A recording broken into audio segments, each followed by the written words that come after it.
Guys, Paul here. Welcome back to the Anfield View. Welcome back to the uncensored match build-up to Aston Villa versus Liverpool tomorrow night. I think it's an 8 p.m. kickoff. Rare, very rare. I can't even remember the last time Liverpool played a Friday night kickoff. So, yeah, huge game, huge game. Ultimately, given the fixtures, two remaining fixtures to go, so we're nearly at the end of this disaster of a season, guys. So just hold on in there for sort of one more minute, as it were. Massive game. The weird scenario with a lot of pundits and a portion of Liverpool fans have been walking around under some weird assumption that we're already in the the Champions League. We've already qualified, and yet mathematically we're there's a very realistic chance. I mean, if Liverpool lost tomorrow night, we'd have to get something from the game against Brentford, and all hope Man City beat Bournemouth. And I know that the likelihood of Liverpool going no wins and Bournemouth beating Man City and winning their last game, etc., and catching us may seem remote. And then on top of that, Villa could also win the Europa League, and then that would go down to sixth. I appreciate for every single one of those equations that happen seems dramatically remote, but equally, we are in a position where we're by no means guaranteed being in the Champions League for next year. And I often hear people, maybe it's from an optimistic standpoint, we can get fourth, we can get third. It's like, frankly, I don't really care. All I want us to do is get in the top five just to literally get the money to repair the damage. At no point whether I finish fifth, fourth, third doesn't make a jot of difference really to how bad this season's been. If we finish third, it's probably because Villa haven't won any of their last couple of games. If we finish fourth or fifth, it's frankly more than we've deserved anyway. Let's be honest, Liverpool don't really deserve to be in the Champions League next year.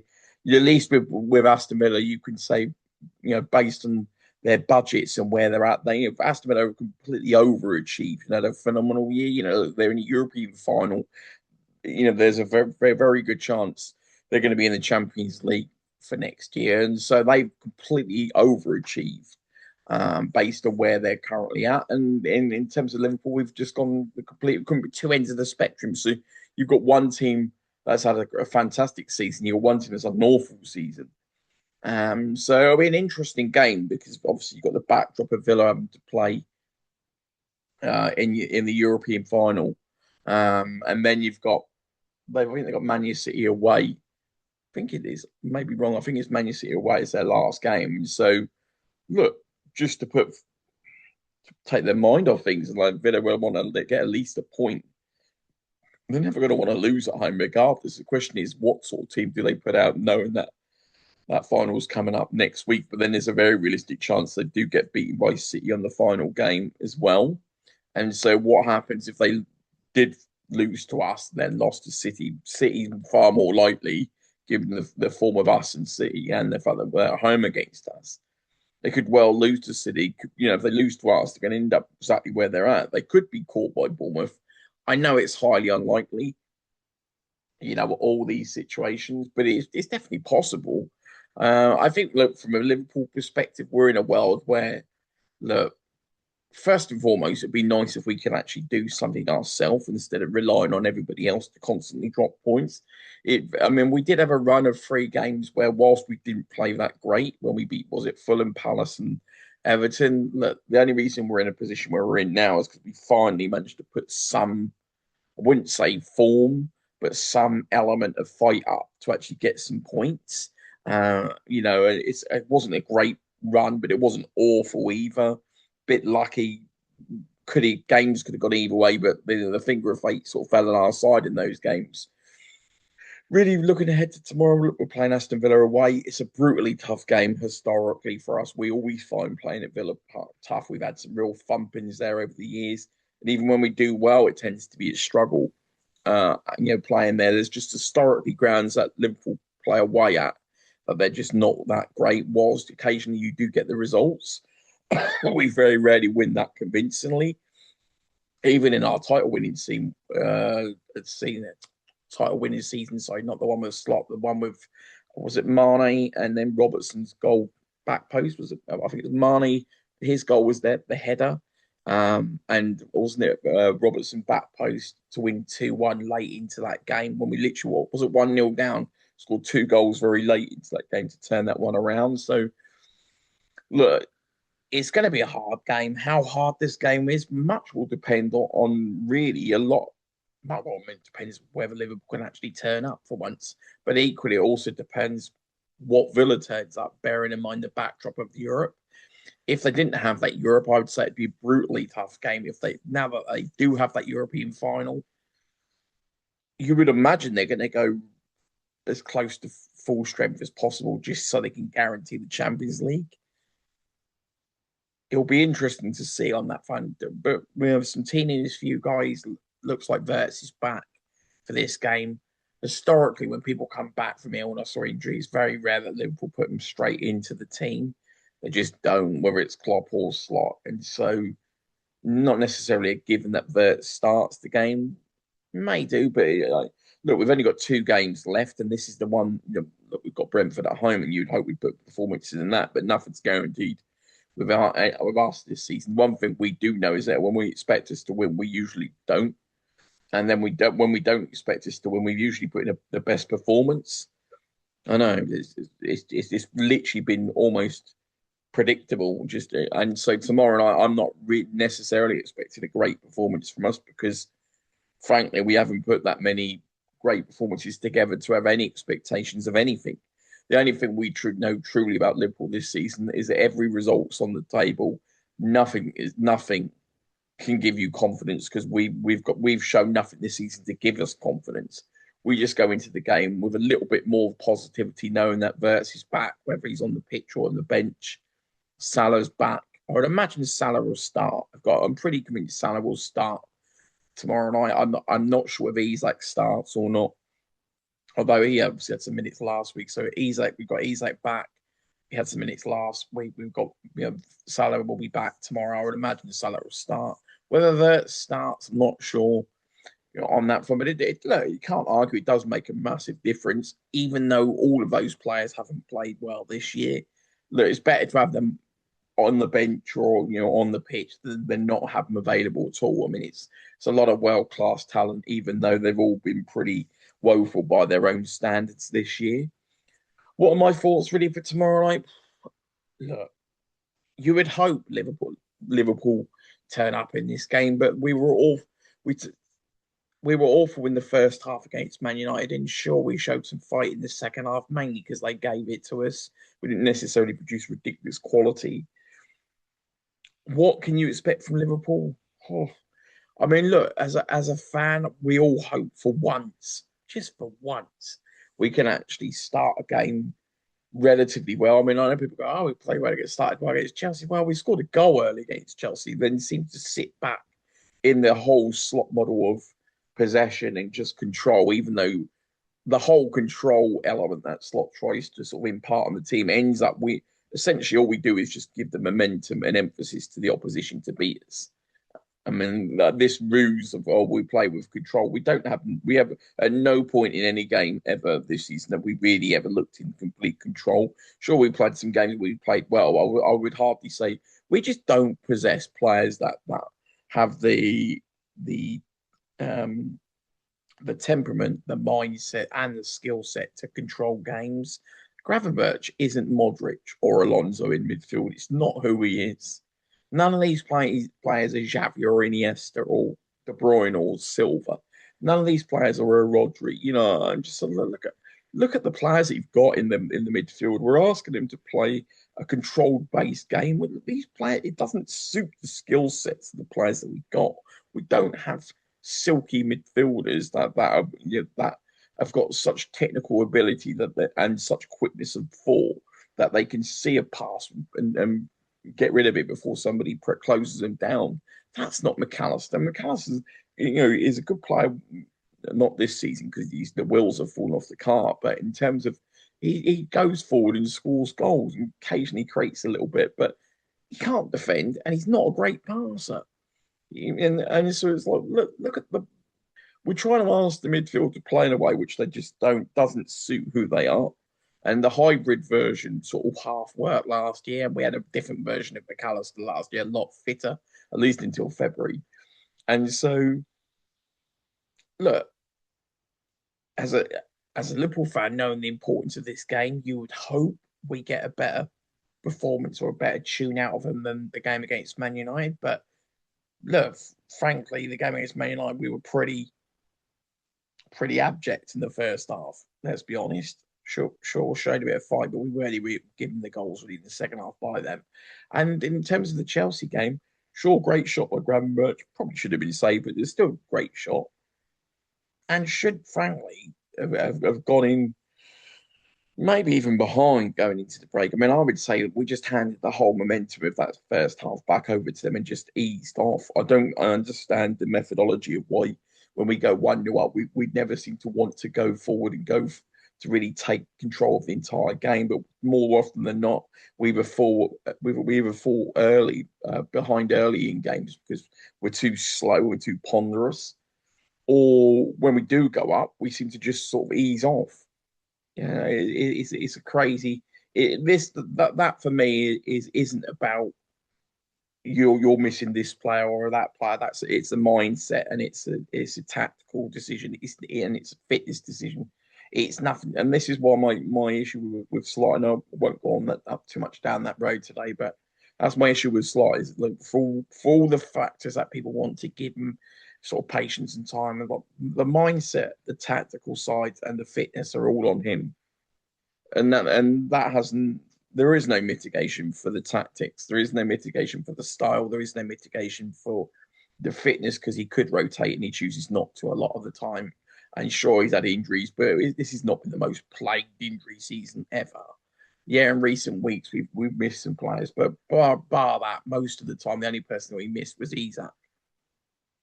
And I think there's a lot of revisionistic sort of appraisal on really Liverpool's season as if we were sort of blighted by injuries, when in fact we weren't. For about 85% of the season, it was pretty much Isak.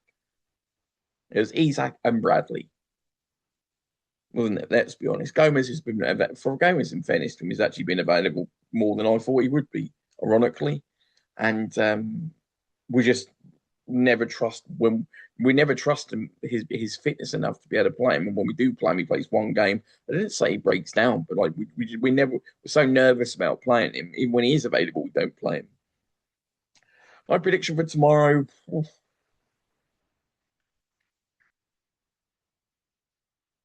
I'm there for a draw. I know it sounds incredibly boring, guys. Ultimately, I just can't. It's a brutally tough away game. I can't see Villa wanting to just roll over as much as they've got a European final coming up. I can't see them wanting to roll over. They're going to want to secure Champions League themselves. Our form has just given me no confidence, nothing in our form for the entire season to give me any degree of confidence. And so, sure, I'll be a lot more enthusiastic with by having Wirtz and Isak and Salah back. But equally, we've had them for the vast majority of this, but not in Isak's case. But Wirtz and Salah have been available for a good proportion of this season, and so that really hasn't made that much difference. If it had, we wouldn't be in the position that we're in. I'm going to have to go with a draw. I think we'll fight. For me, it's about which Villa turns up. Uh, this could be a standard Liverpool performance. We let in some goals. We may score some goals. We can't defend. We probably don't have that much control in the game.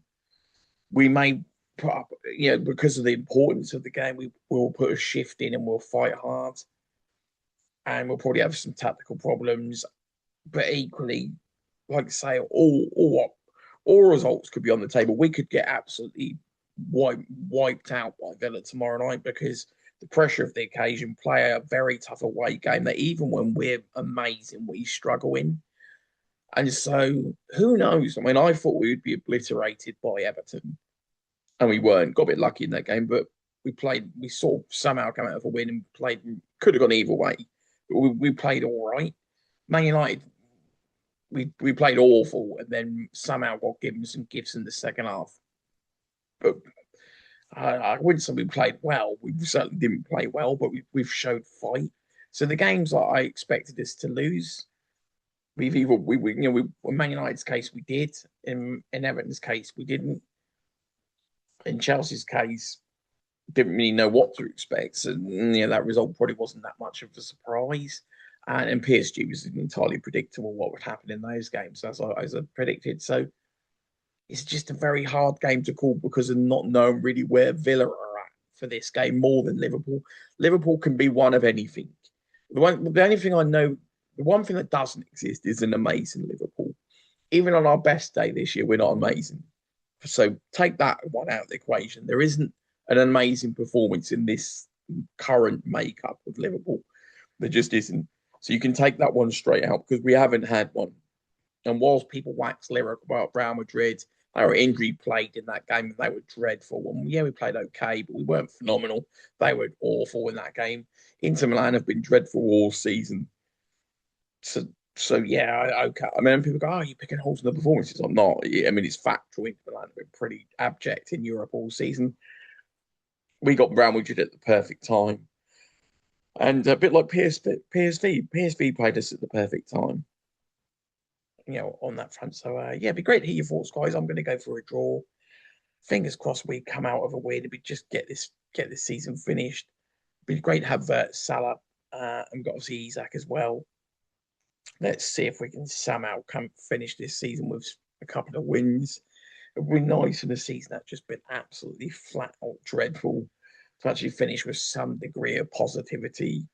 There's a realistic world we end up crawling over the line and we've been gifted a place in the Champions League. It's hard to celebrate being in the Champions League next year when, frankly, even if we do win the final two games, I'm just more relieved that we'll be in the Champions League. And even if we don't win the final two games, it just confirms what we already know already. So there's not a huge upside apart from the fact that it's far more appealing to see us actually score a few goals and actually win a couple of games for once than actually just play poorly again and again and again because it's just demoralising for everybody, isn't it? I think let's hope for once, and we can have a fast start and actually control the game and build on it and actually be impressive. I don't think I've ever used the word an impressive performance. Has Liverpool ever been really that impressive at any point this season? Not really. And it'd just be nice to actually watch a game and go, oh, do you know what? That was a really great performance. Or I can really see where we can build on for next year. Just anything like that would be lovely to come away from a game. And don't get me wrong, tomorrow night I'll be more than happy if all we do is win because at this moment in time, it's about just getting the win, getting the Champions League, and get this season finished. But that's a pretty poor state of play when all you do is care about is just, frankly, just get the result and get this season done. It's a pretty bad position to be in when you don't care about the performance at all. But we're at that point now where rubber meets the road. It's all about getting the points. And then we'll see the ramifications in the summer as to whether it gets rectified to levels that as us fans and customers, more as importantly, yeah, we're fans, we're equally customers. Whether we get the products that we paid for and that we want next season, time will tell, won't it, on that side? So yeah, it'd be great to hear your thoughts, guys. Who do you think will win tomorrow? Will it be a Liverpool sort of digging themselves out, or will it be the same old struggles at Villa and a Villa win, and then we come away sort of, please God, not the last game of the season. And the one thing I always wanted to avoid this Champions League race was coming down to the last game, but nothing would surprise you the way the season's going. I've got more faith in the fact that we've at least got Man City as backup. If Man City beat Bournemouth, we're pretty much in. And and you've also got the scenario where if Aston Villa win the Europa League, so we've got full. The very fact I'm clinging to fallback options of Aston Villa winning the Europa League or Man City beating Bournemouth, as opposed to actually us doing the job and actually earning our own right in the Champions League. Crazy, isn't it? Really, how we've fallen this season, gone from a title winning team. We chose to rip that script up and restart and start a build. Obviously in Slott's model. Yeah, a few we have said the mitigating factors of Jota. As we all know, but ultimately we can't get away from the fact that the majority of this rebuild has been started by us. So we ripped up a title-winning squad and essentially just had an absolute debacle of a season ever since. At no point have we ever been on the rail. We started the season. Yeah, well, we had 5 wins in a row. We lucked a lot of games. We didn't play well in those games. We all said it. We all said it. We got fortunate with the performances. We got fortunate not with the performances, but with the results. And we all every single supporter said it, that wait until the actual results catch up to the performances, and boy have they this season. And the writing was on the wall almost from day one of this season. The performances just have never really been there, and the results ultimately will catch up with you if you don't put in the performances. So it'd be great to hear your thoughts, guys. Aston Villa, Liverpool. Remember, it's Friday, tomorrow night, 8 o'clock, I believe, at Villa Park. Game on. Fingers crossed. Let's see if we can finally get this over the line and we can actually enjoy the. Even if we don't enjoy the performance against Brentford, we can at least enjoy, sort of give him the flowers to sort of Robbo, and obviously Mo, and maybe even Gomez. God knows whoever else, maybe even Alisson as well on top. Jesus, could you imagine we having to say goodbye to literally 3, 4 players all in one final day? Doesn't bear thinking about when you've already got a tiny squad as it is. Yeah, food for thought on that one, guys. Speak to you more soon. You take care.